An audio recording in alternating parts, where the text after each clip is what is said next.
लोग अपने पहनावे में भी भौतिकता को प्राथमिकता देंगे। वे चमकीले, तंग और भड़कीले वस्त्र पहनेंगे, जो उनकी आंतरिक साधना और आध्यात्मिकता से दूरी को स्पष्ट रूप से दर्शाएंगे।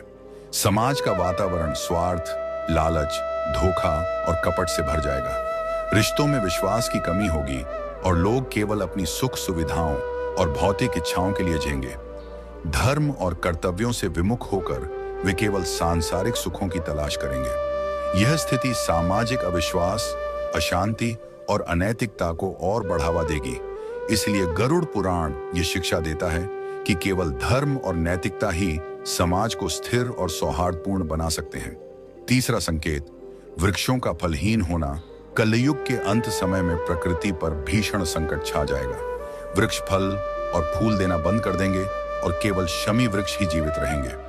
लोग शाकाहार को लगभग पूरी तरह त्याग देंगे और मांसाहार पर निर्भर हो जाएंगे। भोजन तामसिक और रोगकारी होगा, जिससे लोग अल्पायु में ही गंभीर बीमारियों का शिकार हो जाएंगे। गायों की पूजा का महत्व समाप्त हो जाएगा। लोग उन्हें केवल दूध और मांस के लिए पालेंगे। यह संकेत प्रकृति के प्रति मानव की लापरवाही और अंधाधुंध दोहन का परिणाम है। वनों की अंधाधुंध कटाई, प्रदूषण और प्राकृतिक संसाधनों के दुरुपयोग से पर्यावरण का संतुलन पूरी तरह बिगड़ जाएगा।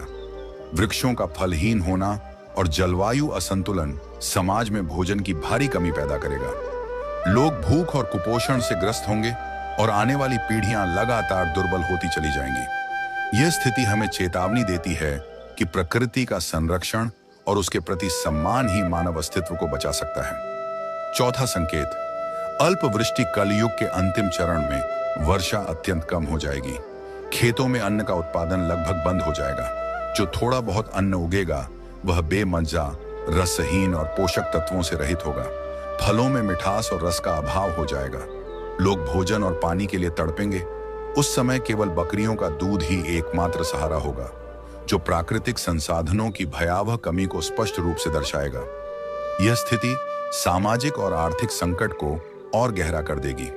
लोग जीवन की मूलभूत आवश्यकताओं जैसे भोजन और जल के लिए संघर्ष करेंगे। खेती और कृषि कार्य पूरी तरह ठप हो जाएंगे।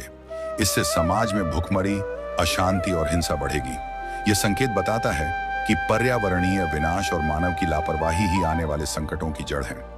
गरुड़ पुराण इस प्रसंग के माध्यम से हमें याद दिलाता है कि प्रकृति का संरक्षण, संतुलित जीवन और धर्म पालन ही मानवता को बचा सकते हैं।